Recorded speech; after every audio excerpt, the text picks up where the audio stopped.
Welcome along to this London Calling Deadline Day special. 6 hours to go in the day we apparently all hate, but secretly all love. I'm joined by Ian Taylor, who's been a busy little bee, bless him, over the last 72 hours or so. How's the deadline day activity going for you? It's quiet, isn't it, in a minute? Expecting, obviously, a bit of movement. I think, what have we got? Exactly 6 hours now until the window closes. I think there'll be one or two deals, ins and outs potentially. Just as we came on air there, Darren Lewis from the Mirror said Townsend ? So there's plenty of rumours, plenty of speculation, but nothing concrete just yet.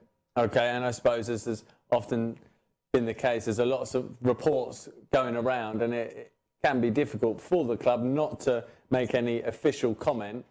But there is obviously good reasons for that. We've heard the Andros Townsend, we've heard the Darren Ambrose one on several occasions, where basically he was here in the dugout after he had pretty much signed, and then the deal didn't go through, which is why even when deals are almost complete, the club do have to wait until every final piece of paperwork is in place. Yeah, same with the Lasana Diarra one. There was a general expectation from Harry Redknapp after Saturday's game. He said that he thought that was a done deal. It's not a done deal. It's now off.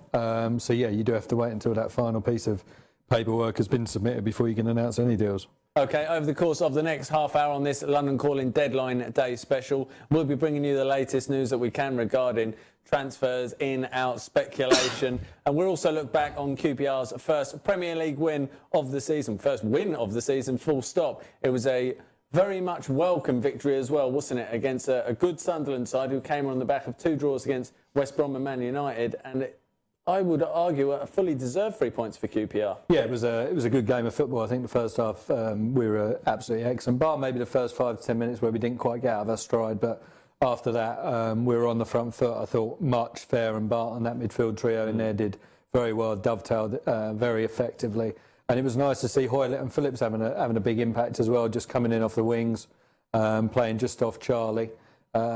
People have just spoken about Charlie's goal, really, but I thought his all-round performance showed that he's very much a Premier League player, won plenty of headers, and you've got to take into account he hadn't trained for 2 weeks. And that was, I think he'd only got out on the Friday morning, hadn't he, ahead of the Saturday game.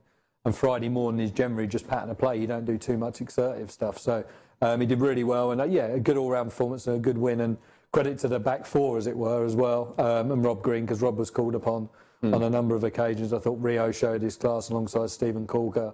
Isla, God, that boy loves to bomb on from right back, doesn't he? And who can forget? Clint Hill. A lot of people had written him off saying he wasn't going to play a single game this year. He's already got one start under his belt. And he certainly did really well against Adam Johnson, who's widely regarded as one of the best wide players in the division. Yeah, absolutely. We'll talk more about that game in just a moment. Just an update regarding competitions. Firstly, a competition we've got for this London Calling Deadline Day special. And the question that we've got for you is, who did Charlie Austin make his QPR debut against? Tweet us using #LCI. And we'll tell you what's on offer: a signed shirt from the final QPR player that signs during this transfer window. As that stands, it's goalkeeper Alex McCarthy. Should we sign a player between now and 11 o'clock, the final signing of the summer transfer window, you'll win a signed shirt from that player. So all we want to know, who did Charlie Austin make his QPR debut against? Tweet us now using #LCI. We will pick one winner at random over the course of the next 30 minutes. Also, just an update on the Leroy Fair competition. There was a bit of a mix-up with regards to videos that were sent in that weren't actually received our end. We've now had 4 videos in, and crackers they are as well. Leroy himself is keen to do the judging. He's going to have a look at the 4 that have come in, and he's going to assess them, and he's going to pick a winner. If you want to throw in a video between now and the end of the show, or even by the end of the week, in fact, because obviously he's currently away on international duty. When he returns, he wants to have a look at the videos and pick a winner. So if you do want to #DoTheLeroy, then do precisely that. Send us your videos. You can email them to adamh@qpr.co.uk. Stick them on Instagram. Stick them on Twitter, stick them on Facebook. Use the #DoTheLeroy, and we'll all be well receive them, see them, and we'll show them to Leroy himself, and he will pick a winner. We want you to recreate the Leroy Fair wedding dance. If you haven't seen it, go to YouTube, type in Leroy Fair wedding dance, and enjoy and replicate and send it to us. Also, we want your views on our topic of debate for this London Calling Deadline Day special. And the question is, which position do you feel QPR still need to strengthen between now and 11 p.m? Or Are you happy with the squad as it currently stands? Tweet us using hashtag LCI. Do you feel we still need to strengthen? There are plenty of rumours going around about particular players who may be coming to the club. Do you feel we still need to strengthen? If so, in what particular area more than most do we need to bring a player in? Ian, going back to the Sunderland game, you mentioned the performance of Charlie Austin. Rio was excellent. One of the key points was the three at the back formation was no more. Obviously, it was switched to a flat back four, and it seemed to work well in that formation. Yeah, I think Harry made a point saying that it's not about formation, it's about players, and good players get you good results. And you know, a lot was made of the switch to 3-5-2, probably because Harry was so vocal about it in pre-season, and then maybe the arrival of Glenn Hodder as well, who's obviously a big factor in that. But yeah, 4-4-2 worked really well. I thought Maurizio Issa certainly loved to. He shows what he's got. He's got bundles of energy. On another day, could have got caught out on maybe one or two occasions, but he was very good defensively, very good going forward as well. Rio and Corky, you know what you're going to get. And Clinton Hill rolled back the years at left back, didn't he? Like I say, Adam Johnson, I think I said widely regarded as one of the best in the division. That might have been slightly over the top. But Adam Johnson, a good wide midfielder.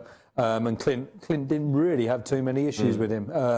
But credit also to Rob Green. He made 2 or 3 good saves, which on another day, you know, if they score one, then we only leave with a point. But really encouraging signs overall. Well, you mentioned Rob Green. Obviously, just before that, QPR have signed Alex McCarthy from Reading, a young up-and-coming goalkeeper who Harry Redknapp went on the record to say he expects him to push to become an England regular over the course of the next few years. So an element of pressure, you could argue, on Rob Green's shoulders there. But like you say, he put in a magnificent performance and was actually named in the Premier League Team of the Week with WhoScored.com, and they actually judged that on a statistical analysis. But it was an impressive performance, even right at the depth there, with a thunderbolt shot that he palmed away for a corner. Yeah, we were right behind that, weren't we? Where we were behind the home dugout, and I thought it was in. I really did. But yeah, really good save. And I think Rob's the kind of keeper that will thrive on that competition. We spoke here, didn't we, to Alex McCarthy last week, and he's a very confident young man. He believes that he can go on to be number one here for many years to come. So there is a certain amount of pressure on Rob, but like I say, he's the kind of goalkeeper that I expect to thrive on that, and certainly showed on Saturday a couple of really good saves right at the start of the second half of Virginie, and then right at the end, I think it was a substitute that came on, was it Giaccherini, where he's palmed it away for a corner. But yeah, a good performance all round, and I don't think there was anybody that Harry Redknapp could moan about afterwards. I thought Leroy Fair was excellent. I know he struggled a little bit at Tottenham, didn't he, on his debut. But the way he commanded that central midfield area, allowed other players like Jordan Much, Junior Hoilett, Matt Phillips to come into the game as well. I was really impressed. And he's got a shot on him. An unbelievable shot. Yeah, I'd spoke to a couple of guys at Norwich, and after the Spurs game, I said, he was quite disappointing.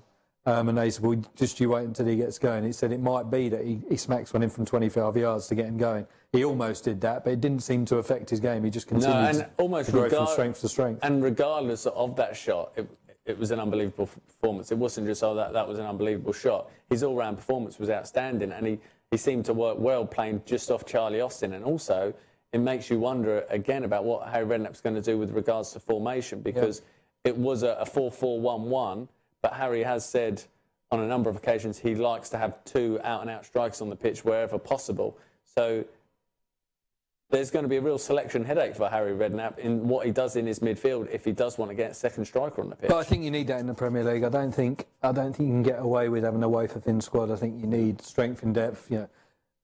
Mourinho, I think he was the one who created this. You need 2 in every position. Whether or not we'll have that, I don't know by 11 o'clock tonight. But yeah, certainly options now in those midfield areas, which are going to be key.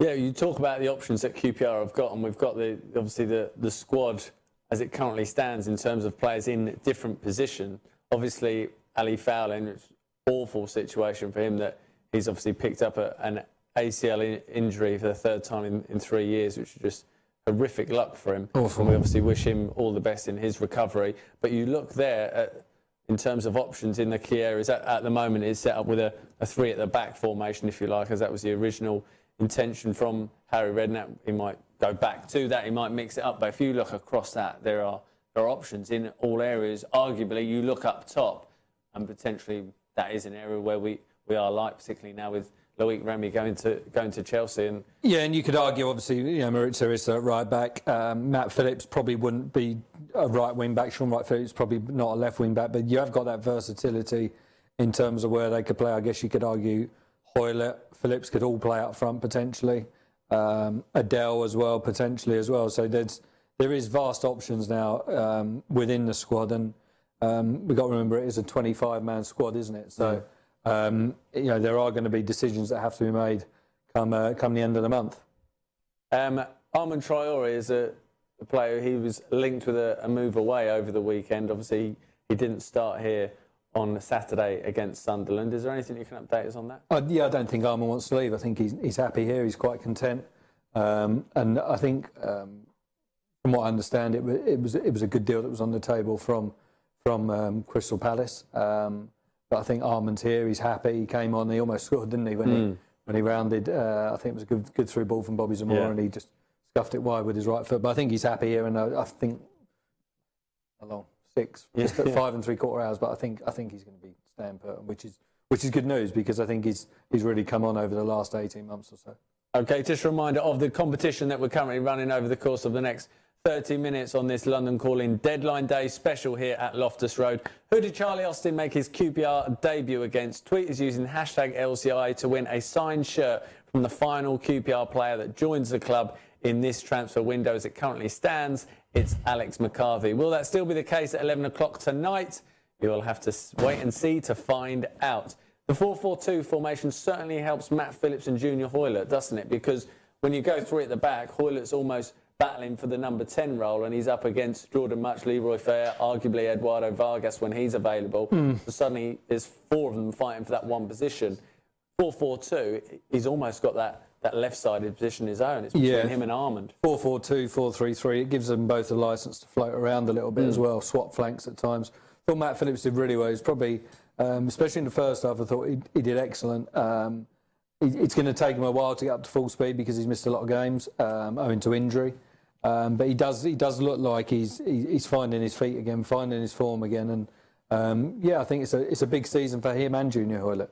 And Adel Tarab was obviously on the bench. He got an excellent reception as well, didn't he? I suppose again it's a case of wait and see over the next 5.5 hours. But should he remain at QPR, Harry Redknapp has clearly shown by playing him in the game at Burton Albion, having him on the bench here at Loftus Road, that he is potentially still part of QPR's planned season going forward if he is here after 11 o'clock tonight. Yeah, he's going to be an asset, isn't he? I mean, he was by far the standout player at Burton on what was an otherwise, desperately disappointing night. And he showed flashes of brilliance again, didn't he? I think he was only on the pitch 5-6 minutes, something like that. It might have been slightly longer. But yeah, if he stays, I'm sure Harry will look to use him. He can play that number 10 role like not many other people can. Let's just see. I mean, 5 and a bit hours to go. Do we think Adele will be? I guess it's anyone's guess. But if he is here, then I'm sure Harry will use him. Yeah, he'll certainly be an asset, that's for sure. In terms of QPR's transfer activity so far, there have been 7 players that have come into the club, or 8 actually now, in fact, including Jack Robinson, who obviously has been loaned straight out to Huddersfield, made his debut at the weekend for Huddersfield against Watford.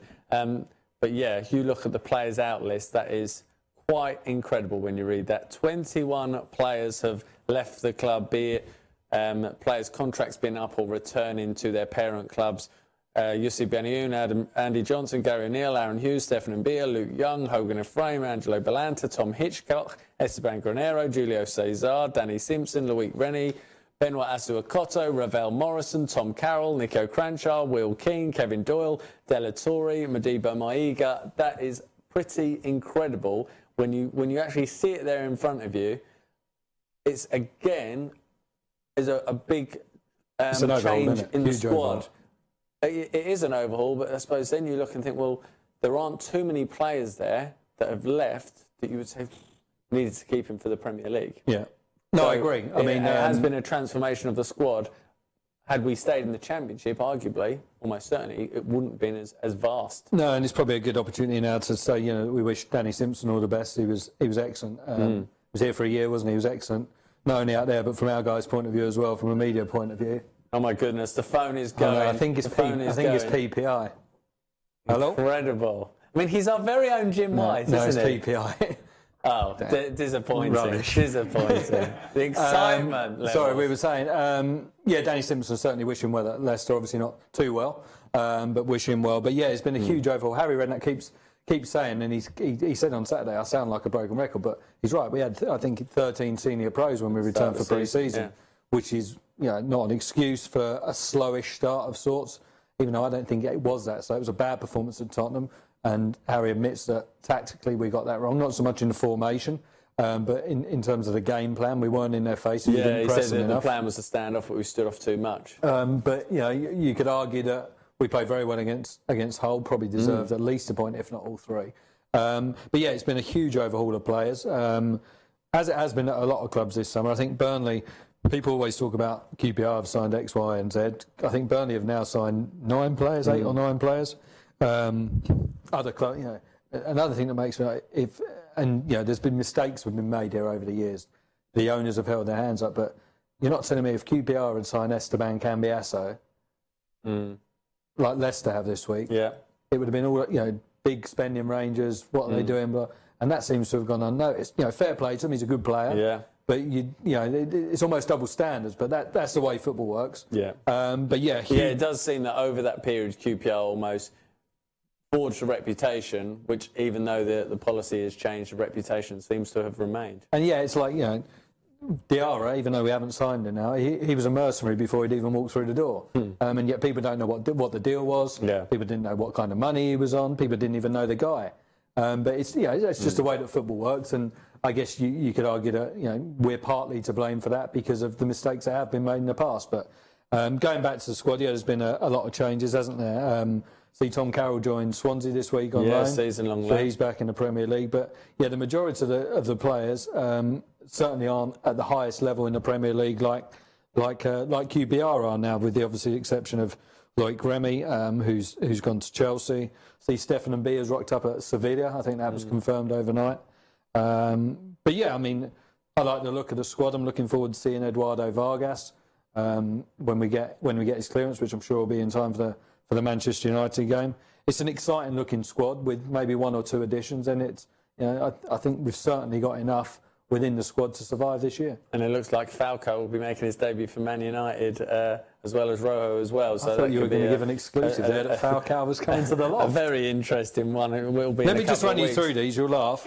These are the names that people have been inquiring about today. So Barini, Defoe, Diarmi, Sandro, Diarra, Hooper, Townsend, Lennon and Lenz, and also Will Keane. I think, again, this just sums up how crazy the transfer window is. Yeah, a rumour seemed to emanate from a parody account. And yet it made newspapers, it made websites, it made Twitter, it made Facebook. It was everywhere. And that is just how crazy this day is. I mean, Harry Redknapp says he hates it. I'm not a big fan of it because you're running around all over the show. You don't know whether you're coming or going. But it is what it is. It's there for a reason, I guess. But it just does go to show the power of the media, the power of social media is ridiculous these days. Going back to the game against Sunderland, we got 3 points. It's completely irrelevant at this stage. We're only 3 games in, but QPR 12th in the Premier League rather than rock bottom. And psychologically, it has to make a difference to the players in that 2-week break not to be big time rock bottom, 0 points, minus 6 goal difference that we big lost. Time. Yeah, I'd see Rio Ferdinand, who loves a tweet, by the way, didn't tweet for a week after the Spurs game because he said he's such a bad loser. He didn't want to be tweeting when QPR was sitting bottom of the table with a -5 goal difference. Yeah, but you could tell, couldn't you? It gave everyone a massive lift on Saturday, not just on the pitch, but you could see in the stands. It was a great almost outpouring of emotions that we got those 3 points on the board, especially when you consider the last time we were in the Premier League we had to wait 18 games. But just in the offices today, there's a real good feeling about it. Yeah, we've got tough games to come, haven't we? We've got Manchester United and then we've got Stoke, who have just won at Man City. But every game in the Premier League's tough. Look at Leicester getting a good point against Arsenal this weekend, Burnley getting a good point against Man United. There's no easy games, but certainly at this place, we've had 2 very good performances now. All right, we've only picked up 3 points instead of the 6 we would have wanted. But this place can become a fortress this year if the players produce the goods. And Harry Redknapp actually said even before the game at the weekend against Sunderland, in his programme notes, he was speaking about how confident he was actually feeling, which is after you've won a game, obviously you do have that belief, but he's making these comments after the 4-0 defeat at Tottenham, after the disappointing defeat to Burton Albion in the Capital One Cup. And in Harry's programme notes, he actually said it can take a few weeks to gel a team together, and we haven't really had that opportunity yet, but we will come together. I've got no doubts about that in my mind whatsoever, and we will stay in the Premier League this year, that's for sure. There we go, right at the end, just as I finish that, and we will stay in the Premier League this year, that's for sure. So Harry, very confident in his views. As I say, that's before the game against Sunderland. He does seem, reading from that, he does seem to have a real confidence in this squad, and for the first time, he's at QPR in the Premier League with a squad that he has built. There's no excuses, is there? No, and he would say that, yeah. These are his players. He said that this 2-week window we've got coming up now, whilst there will be a few players away, Fair's on international duty, 2 Chileans are away as well, there's a few more as well.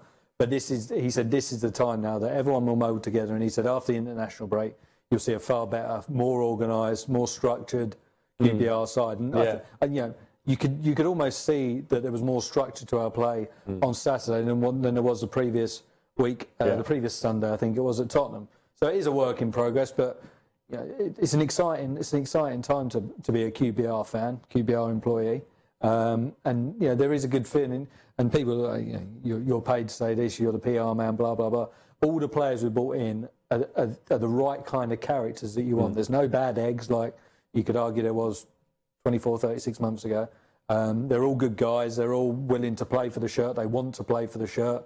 They're here for the right reasons, and that goes a hell of a long way. Yeah, absolutely. And next up it is Manchester United away. And small matter of a trip to Old Trafford. Away, I suppose, even though United aren't quite what they were a couple of years ago, despite some incredible names that they've added in recent weeks, they aren't what they were a couple of years ago. But people will still view this, Man United at Old Trafford, it's a bonus game for QPR. So it almost takes the pressure off a little bit. Obviously, they'll go there certainly wanting to give a better account of themselves than they did at White Hart Lane. But it does take the pressure off, doesn't it, for that fixture? Yeah, so, you like you said, you can't lose really in that fixture because nobody expects us to get anything. But having said that, I think if you ask the Rangers players before that game, they'd be expecting to go there and get something. Yeah. A lot of the players that United have signed already or going to sign, Rooney, Van Persie, international duty, Falcao will probably be on international duty, Di Maria, etc., etc. So they're not going to have as much preparation time as perhaps Rangers would have, and that can play a part. Phil Jones will be away with England, De Gea, etc., etc. So I think there will be there'll be obviously a desire to go there and win. I think there'll be a belief as well that we can go there and get something. You look at some of the luck we've had there when Ashley Young dived in the famous game when Sean Derry was sent off. Rangers have won a little bit of revenge because that doesn't go forgotten, and hopefully we can go there and get a result. Eduardo Vargas, who's obviously all been well, he will get his work permit in time for next weekend's game at Old Trafford. I would expect that's a formality. It's just a process now. Right, okay. And I know you've been speaking to people within the media who know their South American football very well, and they're Tim Vickery, who most people will know is the correspondent to listen to when it comes to football in that neck of the woods. Raves about him, thinks he's a really good player. I know a couple of the national journalists feel the same as well, that he might be the one that QPR potentially unearthed the real diamond there. It's on a loan deal. Again, we've seen him around the training ground. He hasn't gone missing. He has been around the training ground. He was back in Italy last week sorting out the visa application, but he's a real character, isn't he? A real live wise. I described him, I think, to a friend this week. He's a little pocket rocket. He's one of those that you can just see nipping in, bang on cue to create a chance or to score. And he really excites me. I don't quite know where he's going to play. If it is a 3 up front, then he would probably be the one of those that plays off Charlie potentially. If not, he can play the 10 role. And he can play wide left, wide right as well. I know Harry's really, really excited about him. Really excited. OK, don't forget there's a competition to win a signed shirt from the final player that joins QPR before the 11 a.m. deadline. As that currently stands, it's Alex McCarthy, who's joined us from Reading last week. The question is, who did Charlie Austin make his QPR debut against? Tweet us using hashtag LCI. It's a 30-minute show this evening on transfer deadline day. as we prepare for what we hope is an exciting 5.5 hours between now and 11 o'clock. So you've got a couple more minutes if you did want to stick a quick tweet in, use hashtag LCI. Also, our topic of debate, and we'll just go through entries on that in just a moment. The question we want your views on is with regards to whether you think the squad is currently strong enough or whether you still feel it needs additions. So the question for our topic of debate, which position do you feel QPR still need to strengthen between now and 11 o'clock? Or are you happy with the squad as it currently stands? Tweet is using hashtag LCI. And what's the thoughts from the QPR masses, Ian, on that? A striker. Simple. Yeah, we need a striker. A lot of people are getting excited potentially about the arrival of Sandro, which has been talked about a lot in the press today from Tottenham. But the majority are saying, let's get a striker in. Happy with the squad, but let's get a striker in, maybe two. Some people being a little bit greedy on deadline day. But yeah, that's the position they want to see strength, obviously, in the wake of Loic Remy joining Chelsea last night. And it all being well, that will happen. But I suppose it is... Do you know something? All been well. I mean, I'm as excited as you are. I keep hitting the F5 button. But you look at it with Remy obviously leaving us. We've got Charlie Austin. We've got Vargas, who he can play as a striker, but plays in the hole. And you've got Bobby Zamora, who by his own admission can't be starting every week. So you look at that, and at best, if you like, we've got 3 strikers. But people always say, you know, in the Premier League, you need to have 4 strikers, and arguably it was an area we were short on last season. You could argue 5 in a 25-man squad. You could argue that there's space in there for 5. It was an area we were short in, wasn't it, last season? But you know, Harry will know that. But I think the beauty of, even if he was to bring in one tonight, which I think he's quite hopeful on, that would give us 4 out-and-out strikers, I guess, with Bobby, Charlie, Vargas, and Player X, as we'll call them for now. But you've got your Hoiletts, you've got your Phillips who can play there, you've got your Leroy Fair who can play just off, Adel Taarabt, ditto. Yeah. So you're not short on attacking players, which I think will give Harry... It just depends on whether he wants to play with 2 out-and-out strikers. You look at Burton, obviously it was a disappointing result, but he was limited in terms of striker and options. He didn't actually have one natural striker on the pitch. Chris Checkley, striker is a must. A defensive midfielder would be good, but a right-back would be helpful to replace Danny Simpson. And Matt Precy says we need to sign a striker. Jamie Adair, a forward is needed. David Hayden, with the position we need to strengthen. No, I'm not going to that. Well, so the position we need to strengthen is the wearer of the number 11 shirt.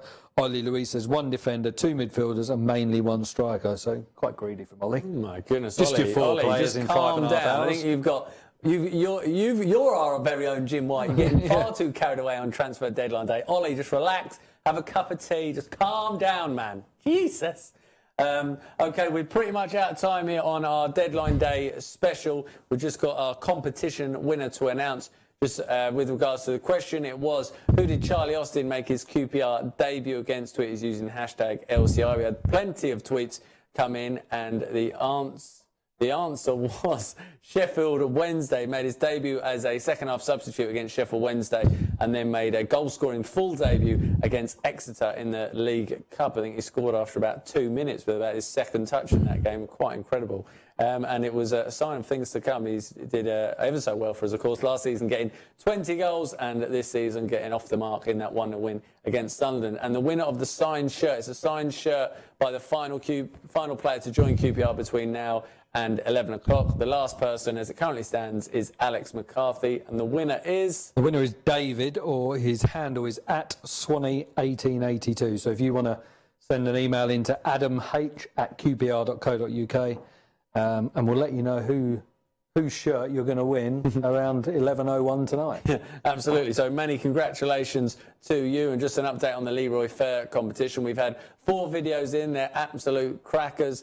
If you want to send a video in, we want you to replicate the Leroy Fair dance that he did on his wedding. If you haven't seen it, go onto YouTube, Leroy Fair wedding dance, and see if you can replicate it. Send it in to us. You can send it to adamh@qpr.co.uk. Stick it on Instagram, stick it on Facebook, using the hashtag #DoTheLeroy, and we'll have a look at them. Leroy himself will be judging them next week and picking a winner, so we'll be back to you in touch on that. There's no show on Thursday of this week, owing to no game this coming weekend due to international football. We'll be back next Thursday looking ahead to that game against Manchester United at Old Trafford. You've been watching our transfer deadline day special here on London Calling, and hopefully it's going to be a very interesting 5.5 hours.